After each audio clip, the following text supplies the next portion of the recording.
જેમાં તેમને ફરી એક વખત ક્ષત્રિય સમાજ પાસેથી માફી માંગી હતી। રાજકોટ સંસદીય બેઠકની જ્યારે સમગ્ર દેશમાં ક્ષત્રિય આંદોલનને કારણે કેન્દ્ર સ્થાને રહી છે, ત્યારે ભાજપના ઉમેદવાર પરસોત્તમ રૂપાલાએ પત્રકાર મિલન કર્યું હતું અને બહુ નિખાલસતાપૂર્વક સ્વીકાર્યું હતું કે જ્યારે મતદાન પૂરું થઈ ગયું છે, ત્યારે ફરી એક વખત ક્ષત્રિય સમાજને હું નમ્રતાપૂર્વક જણાવું છું કે જે કંઈ ભૂલ થાય તે મારાથી થઈ છે અને તેને લીધે સમગ્ર ભારતીય જનતા પક્ષને તકલીફ પડી તેનો મને ખેદ છે। જ્યારે મતદાન પૂરું થઈ ગયું છે, પરિણામની ખબર નથી, ત્યારે ક્ષત્રિય સમાજને ફરી દિલગીરી વ્યક્ત કરું છું। પરસોત્તમ રૂપાલાએ એવી પણ વાત કરી હતી કે ભારતીય જનતા પક્ષમાં જ્યારે મારી વાતને લોકો સહર્ષ સ્વીકારતા અને મારા ભાષણની મત પરિવર્તનમાં અસર થતી, પરંતુ મારી કારકિર્દીનો આ સૌથી કપરો કાળ સાબિત થયો। આવી મુશ્કેલી 40 વર્ષની રાજકીય સામાજિક કારકિર્દીમાં મેં ક્યારેય અનુભવી નથી, પરંતુ તેના માટે માત્ર ને માત્ર હું જ જવાબદાર છું। પરંતુ માનસ માત્ર ભૂલને પાત્ર એટલું જ સમજી અને ક્ષત્રિય સમાજને ફરી એક વખત વિનંતી કરું છું કે મારી દિલગીરી સ્વીકારે। તેમણે ક્ષત્રિય સમાજનો આભાર પણ માન્યો હતો કે ચૂંટણી વખતે શાંતિપૂર્ણ તેમનો વ્યવહાર હતો, તે માટે હું ખરેખર દિલથી તેમનો આભાર માનું છું। મારા નિવેદનને કારણે અમારા પક્ષના કેટલાક ક્ષત્રિય આગેવાનોને પણ સાંભળવાનું થયું, તેમની પણ હું માફી માંગી અને દિલગીરી વ્યક્ત કરું છું। તે સાથે પત્રકારોએ પણ તે વિજેતા થઈ ગયા હોય તેમ આગામી રાજકોટના વિકાસ માટેના પ્રશ્નો પૂછ્યા અને પરસોત્તમ રૂપાલા સાહેબ પણ વિકાસની યાત્રા આગળ વધારવાની ખાતરી આપેલ હતી। 5 લાખની લીડ માટેની શરૂઆતમાં જે વાત હતી તે પ્રચારના છેલ્લા દિવસોમાં ક્યાંય ઉલ્લેખ થયો ન હતો। તે સંદર્ભે પરસોત્તમભાઈ રૂપાલાએ કહ્યું કે આવું ટાર્ગેટ મેં ક્યારે બાંધ્યું ન હતું। આમ પત્રકારો સાથે રાજકીય કરતાં પોતાની વ્યથા ક્ષત્રિય સમાજ સુધી પહોંચાડવાનો પ્રયત્ન વધારે હતો અને સત્યનો અવાજ જણાતો હતો। આપ બધાને ખ્યાલ છે કે મારી 40 વર્ષની જાહેર જીવનની કારકિર્દી છે અને એ કારકિર્દીના આ દોરમાં હું ચૂંટણી લીધી। મારે આપ સૌની વચ્ચે એકદમ નિખાલસ એકરાર કરવો છે કે મારી સમગ્ર કારકિર્દી દરમિયાનનો સૌથી કઠિન દોર એમાંથી હું પસાર થયો છું। મારે આપને સૌને કહેવું છે કે મારી ભૂલ, મારાથી ભૂલ થઈ, એની પ્રતિક્રિયામાં ક્ષત્રિય સમાજ તરફથી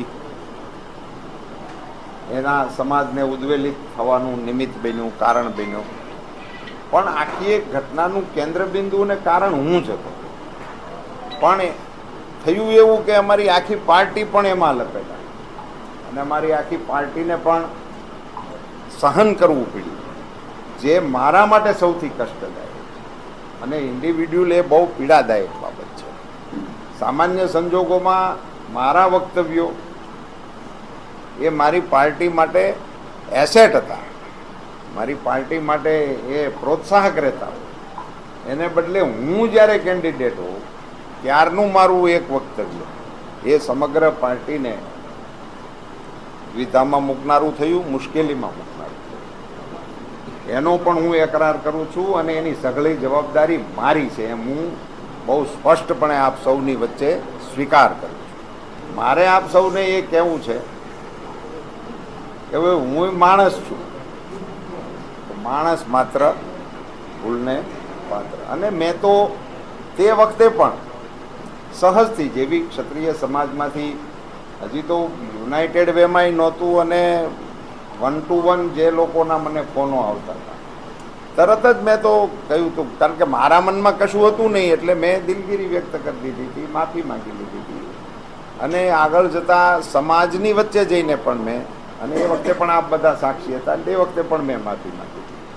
હું પરસોત્તમ રૂપાલા ભારતીય જનતા પાર્ટીનો કાર્યકર્તા અને જાહેર જીવનનો એક કાર્યકર્તા તરીકે ક્ષત્રિય સમાજના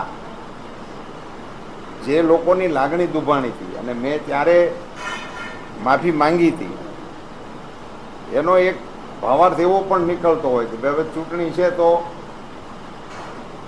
ફરજિયાત છે કે આવું કંઈક કરીને એમાંથી રસ્તો કાઢવા માટેનો પ્રયાસ કરે ને એ પણ સ્વાભાવિક છે. આજે હું નમ્રતાપૂર્વક માફી માગું છું, સમગ્ર ક્ષત્રિય સમાજની માફી માગું છું, ક્ષત્રિય સમાજની અમારી માતૃશક્તિને પણ વિનંતી કરું છું અને ક્ષત્રિય સમાજને કહું છું કે ઔદાર્ય એ ક્ષત્રિય સમાજનું ભૂષણ છે. હવે આજે રાજનીતિ પ્રેરિત આ મારું નિવેદન નથી, એક નમ્રતાપૂર્વક મારી માફીને પ્રસ્તુત કરીને ક્ષત્રિય સમાજને આહ્વાન કરવાના મતનો છું, વિનંતી કરવાના મતનો છું કે રાષ્ટ્ર જ્યારે વિકસિત ભારત બનવાના લક્ષ્ય તરફ આગળ વધી રહ્યું હોય ત્યારે એમાં મારી ભૂલને નિમિત્ત બનીને આખા સમાજને કોઈ પણ પ્રકારની અન્ય બાબતોથી એ સમાજ માટે કશું કહેવાનું ઇતિહાસને મન થાય એવી બાબતોથી પર રહી અને ક્ષત્રિય સમાજ રાષ્ટ્રના વિકાસની આ કેડીની અંદર અગ્રેસર ભૂમિકા ભજવવા માટે આગળ વધે એવું નમ્ર